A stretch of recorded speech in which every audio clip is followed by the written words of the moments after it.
हाय viewers, नमस्कार, happy Holi. आप लोग कैसे हैं? आज मैं आपको घर में ही निमकी बनाना दिखा रही हूँ। क्योंकि होता क्या है, मार्केट से जब हम लाते हैं तो उसमें हमें कोई भरोसा नहीं होता है कि कैसा ऑयल यूज़ किया है या क्या किया है। तो हम घर पे ही बना लेते हैं, जो कि बहुत ही सेफ़ होती और फटाफट बन जाती है। चलिए देखते हैं। मैंने ले लिया है 2 कटोरी मैदा और उस मैदे में हम डाल देंगे लगभग 1 चम्मच अजवाइन।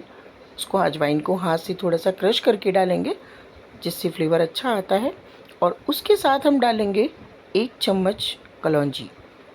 कलौंजी ऑप्शनल है, अगर आप नहीं डालना चाहते तो मत डालें, लेकिन मैं यूज़ करती हूँ क्योंकि कलौंजी से तले हुए खाने की थोड़ी सी तासीर चेंज हो जाती है।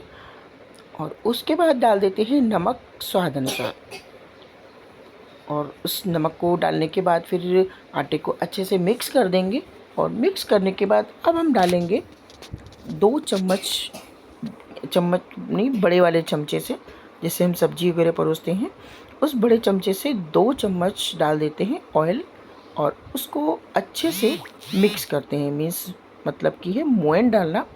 तो इस मोयन को हम अच्छे से मैदे में खूब रगड़ रगड़ के मिक्स कर देंगे, ताकि सारा मोयन जो है सभी मैदे में। और देखिए, इस तरीके से हाथ से लड्डू बन जाना चाहिए। अगर लड्डू नहीं बनता है तो थोड़ा सा ऑयल और डाल लें। उसके बाद हम थोड़ा थोड़ा सा पानी डालकर, क्योंकि पानी बहुत थोड़ा थोड़ा डालेंगे, नहीं तो फिर अचानक से पड़ जाने से मैदा लूज़ हो जाती है, तो निमकी अच्छी नहीं बनती है। इसलिए बिल्कुल थोड़ा थोड़ा सा डालना है। मुझे चाहिए काफ़ी सख्त डो, इसलिए बिल्कुल थोड़ा थोड़ा सा पानी डालकर, देखिए बिल्कुल सख्त सा डो तैयार हो गया है। काफ़ी सख्त है ये अभी। अब हम इसको ढक कर कुछ देर के लिए रख देंगे सेट होने के लिए। इसको बहुत ज़्यादा मसलना नहीं है अभी। इसको सिर्फ इसी कंडीशन में ढक कर लगभग 10 मिनट के लिए रख दिया है। 10 मिनट बाद खोल कर देखते हैं। देखिए, मैदा सेट हो गई है, थोड़ी सी लचीली भी हो गई है। अब इसको एक बार थोड़ा सा मसल कर, बहुत ज़्यादा नहीं मसलेंगे। मेरी मम्मी कहती थी कि अगर मैदे को बहुत ज़्यादा मसल दिया जाता है तो जो सेमी या मठरी वगैरह चीज़ें होती हैं वो खुश्क नहीं बनती हैं, थोड़ी सी च्यू बन जाती हैं। इसलिए बहुत ज़्यादा नहीं मसलेंगे।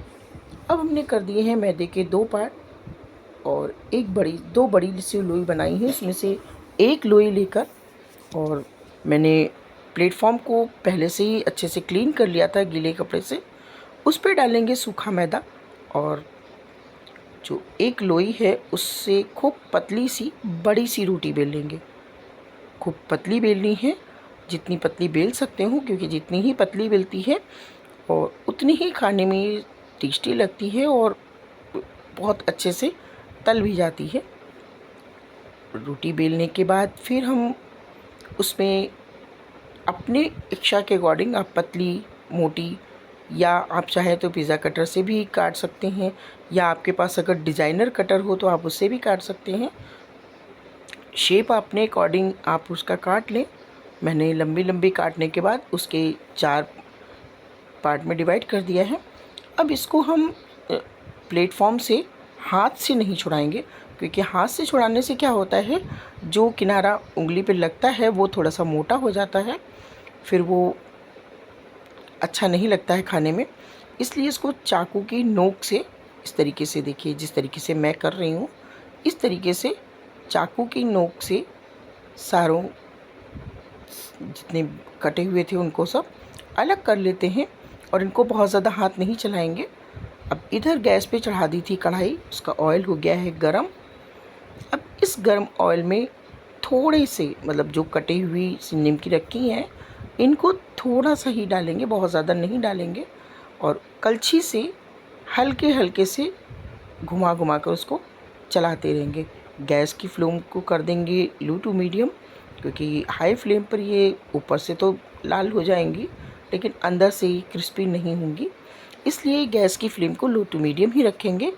और कलछी से चला चला कर, देखिए जितनी निमकी डाली थी वो सारी तेल में ऊपर आ गई हैं। इसका मतलब है ये अब अच्छे से तलने लगी हैं। और कलछी से चलाने का मतलब ये भी होता है कि सारी निमकी आपस में चिपके ना, अलग अलग हो जाए और थोड़ा सा ये फूल जाती हैं, जो कि खाने में बहुत टेस्टी लगती हैं। देखिए कितना प्यारा सा गोल्डन कलर आ गया है। बिल्कुल लो टू मीडियम फ्लेम पर खूब अच्छे से गोल्डन कलर की कर लें, फिर उसको एक छन्ने से छान कर निकाल लें। साथ में ही मैंने दूसरा बैच भी डाल दिया है और इसको देखिए इस तरीके से कलछी से बहुत प्रेशर देके नहीं चलाएंगे, बिल्कुल हल्के से ऊपर ऊपर से चलाएंगे ताकि सारी अलग अलग भी हो जाए और थोड़ी थोड़ी फूल भी जाएं, जो कि खाने में बहुत टेस्टी लगती हैं। जब मैं छोटी थी तो इस तरीके की निमकी जब मम्मी बनाती थी तो जो फूली हुई होती थी उनको फोड़ कर मैं उनमें चाय भरती थी। और चाय भरकर, क्या आप लोगों ने भी कभी ऐसी कोई शैतानियाँ की हैं या नहीं? प्लीज़ कमेंट करके बताएं। मैं तो बहुत करती थी। निमकी फूली हुई होती थी तो उसमें हल्का सा छोटा सा छेद करके और कप से उसमें चाय भरकर तब मैं खाती थी। खैर वो तो छोटे की बात थी। अब ये देखिए सारी निमकी बन गई हैं और बहुत ही क्रिस्पी बनी है। अगर आपको मेरी रेसिपी पसंद आती है तो प्लीज़ लाइक शेयर करें और एक छोटा सा कमेंट कर दें। आप लोग का कमेंट बिल्कुल नहीं आता है। और देखिए बहुत ही ज़्यादा क्रिस्पी बनी है, एकदम करारी सी। आज के लिए बस इतना ही।